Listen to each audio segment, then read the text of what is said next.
आधी रात को गांव की सड़क पर एक बैलगाड़ी जा रही थी। कुछ दूर जाकर वो एक खेत के किनारे रुकी और उससे एक युवती उतरी।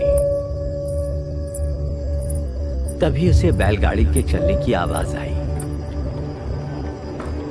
चालक गाड़ी। वो लोग उसे बिना लिए ही वहां से चल चुके थे। रुको, मेरे लिए रुको। उसने सुनसान सड़क से हटकर खेत के पास खड़े रहना उचित समझा। तभी उसने पास से आ रहे कुछ लोगों के बात करने की आवाजें सुनी। दो लोग मिलकर एक आदमी को बुरी तरह पीट रहे थे। देखते ही देखते उन लोगों ने उसको बड़ी बेरहमी से मार डाला। अनजाने में उसने कुछ ऐसा देख लिया था जो उसे नहीं देखना चाहिए था। कुछ समय बाद, दिसंबर का सर्द महीना था। काली अंधेरी रात के आगोश में धीरे धीरे हवा की लहरें आ रही थी। उस दिन हरिलाल अपने घर से दूर खेत में खटिया पर सोने की कोशिश कर रहा था। न जाने क्यों इस साल भी फसल यूं ही बर्बाद हो गई। इतना जतन किया, फिर भी बिना किसी वजह फसल खराब हो गई। अगर यूं ही चलता रहा तो मैं बर्बाद हो जाऊंगा। अचानक खेत में बंधे हुए बैल जोर जोर से पैर पटक कर रंभाने लगे। अरे, इन्हें क्या हुआ?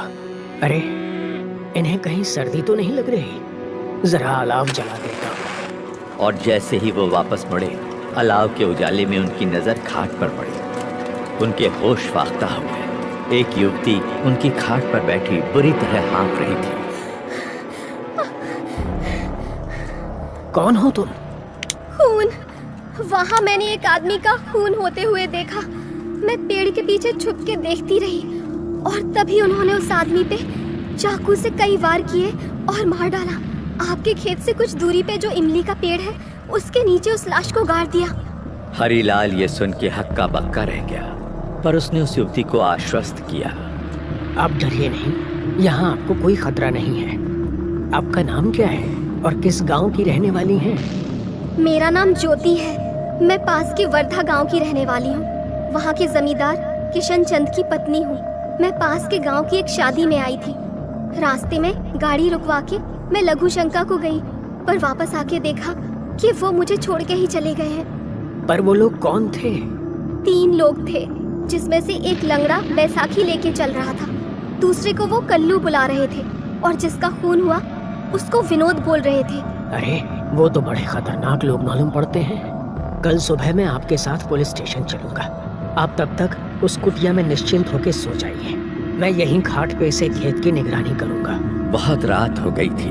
हरिलाल के आश्वासन को मानते हुए वो युवती उस कुटिया में सोने चली गई। हरिलाल की भी जल्द ही आंख लग गई। सूरज सर पर चढ़ाया था। हरिलाल आंख मलते हुए उठा और कुटिया की ओर निकल पड़ा। बड़ी देर तक सोता रह गया, पर अंदर कोई नहीं था। आश्चर्य से इधर उधर देखा, पर उसे कोई नहीं मिला। कमाल है, आखिर वो औरत गई तो गई कहाँ?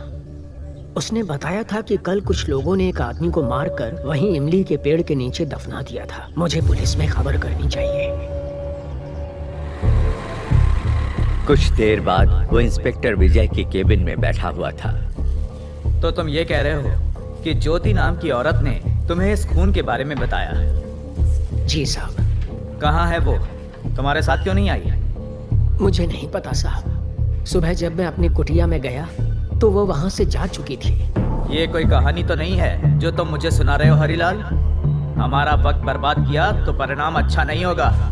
हुजूर, मैं ठहरा गरीब सीधा सादा किसान, भला मैं ऐसी जुर्रत क्यों करूँगा? उस औरत ने बताया था कि मेरे खेत से कुछ दूर जो इमली का पेड़ है, वहीं लाश को दफनाया गया है। यही बताने में चला आया। अगर तुम्हारी बात सच है तो तुम बच जाओगे, वरना मैं तुम्हें जेल में डाल दूंगा। साठे, जहाँ ये बोल रहा है वहाँ जरा आदमी भेज के खुदाई शुरू करो। जी साहब।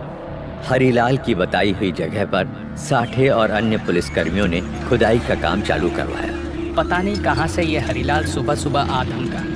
मुझे तो लगता है ये सब इसकी मनगढ़ंत कहानी है। काफी वक्त बीत जाने के बाद भी कुछ हाथ नहीं लगा। मेरा शक सही निकला। ये हरिलाल बस पट्टी पढ़ा रहा था, कोई खून नहीं हुआ है। तभी एक मजदूर चिल्लाया। साहब, ये देखिए। खुदाई में जो निकला था उसे देख के सभी अचंभित रह गए। गड्ढे में एक मानव कंकाल पड़ा हुआ था।